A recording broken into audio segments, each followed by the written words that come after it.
This week on What's Cooking with Carolina Cooker. For recipes, visit carolinacooker.com.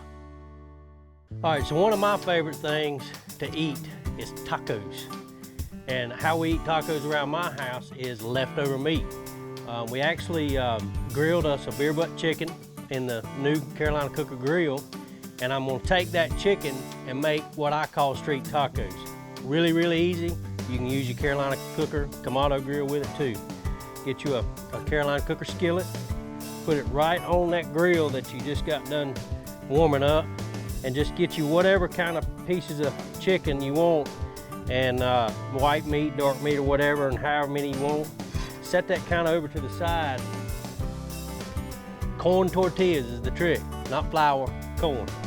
Put them right on that grate right there, get them warming up. I'm gonna put a couple more pieces of chicken on there.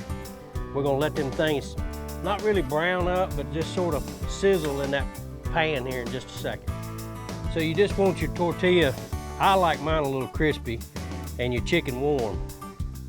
Be careful, because it's gonna be hot when it comes off there. Put your little cheese right on there first thing. I like a lot of cheese. Get your chicken out of your skillet. And that chicken was crisp right up in that skillet if you leave it long enough. So if that's what you want to do, that's great. Little cilantro, little avocado. Squirt it with lime. You gotta have lime. It gives it just a little bit of a kick. Speaking of kicks, if you like hot sauce, Carolina Cooker has their own hot sauce. Overdo it right here. And if you don't like hot sauce, that's fine, because they got all kinds of sauces that you can put on it. Look, put barbecue sauce, mustard sauce, it don't matter. Look at that sucker right there now. You can't go to a Mexican restaurant anywhere and eat a taco like that.